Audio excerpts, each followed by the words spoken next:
Преку 90% на опфат на девојчињата со ХПВ вакцина, 70% опфат на жените со скрининг за рак на грлна матка и 90% од жените кои што имаат промени да се третираат. За жал, кај нас програмата за скринингот на рак на грлна матка тие постои на хартија и усвоена секоја година се усвојува од владата. За жал, во праксата речиси да не се спроведува. Најновите податоци кои ги добивме е дека од 2025 година се офатени само околу 33 до 34.000 жени, што е само 7%. Во изминатите 3 години, од 2023, 2024 и 2025, бројот на офатени жени се намалува од 64.000 во 2023 година до на 33.000 во 2025 година. Што значи дека ние за период од 3 години имаме офат на само 32% од жените, наместо посакуваната цел на офат од 70 до 75%. Затоа, поради тоа, Македонија е неславен лидер по стапката на појава на рак на грлна матка, односно секоја година се диагностицираат 24 жени на 100.000 со рак на грлна матка, што е двојно повеќе од Србија, речиси тројно повеќе од Словенија и од Грција. Значи во соседството, за жал, тука сме на најнеповолно место, затоа што нема соодветен опфат со вакцинација, ниту соодветен опфат со скрининг за рак на грлото на матката. И препораки и од Светската здравствена организација и од развиените држави, ПАП тестот да се замени со ХПВ тест.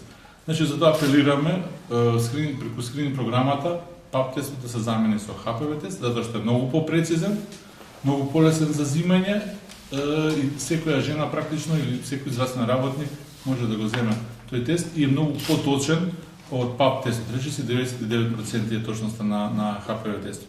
Затоа Министерството за здравство и владата треба да се обврзат и да ги зголемат финансиските средства за оваа програма.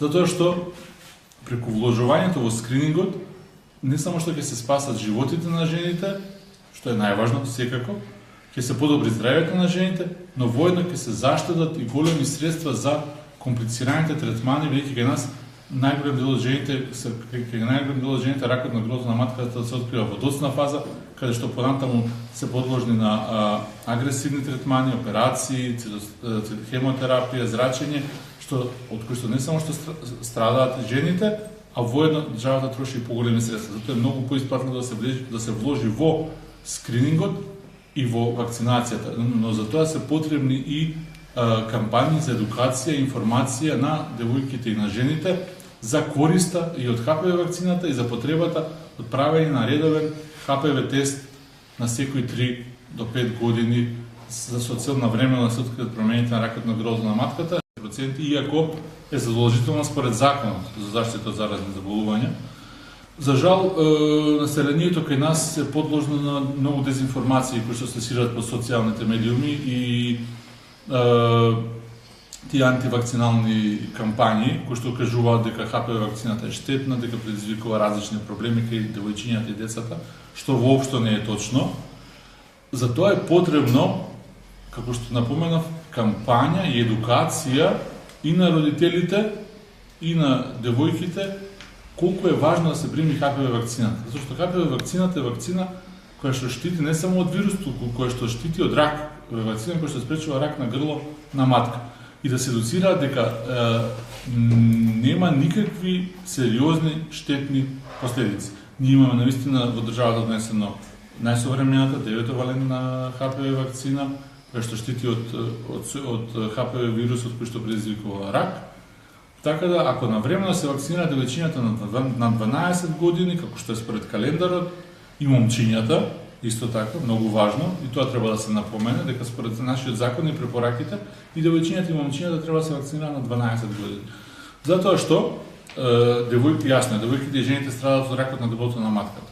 Но од истите ХПВ вируси, момчињата, потоа кои ќе пораснат, нели, мажи, го пренесуваат вирусот на жените. Но не е само тоа. Кај мажите се повеќе се пронаоѓа рак на грло и на јазик, предизвикан токму од овие исти ХПВ вируси кои што кај жената го прават ракот на грлото на матката. Значи се заштитуваат момчињата и нивното здравје се заштитува, а и се спречува ширењето на вирусот помеѓу жените. Но за тоа треба постојана едукација и кампања дека вакцината е корисна и дека сите тие информации што се шират на социјалните медии се лажни. Дека не предизвикува ниту стабилитет, ниту рак, ниту сите оние дезинформации што се шират. Постојано ги праќаме нашите препораки до Министерството за здравство, значи со години наназад. Ова не е работа од сега, со години наназад, меѓутоа реално немаме релевантен одговор да споделам со вас. Туку само гледаме дека од година во година буџетот на програмата останува ист. Значи веќе скоро 10 години е ист буџетот, а знаеме колку се крена цените и стапка на инфлација, колку за овие 10 години, а буџетот на програмата останува ист.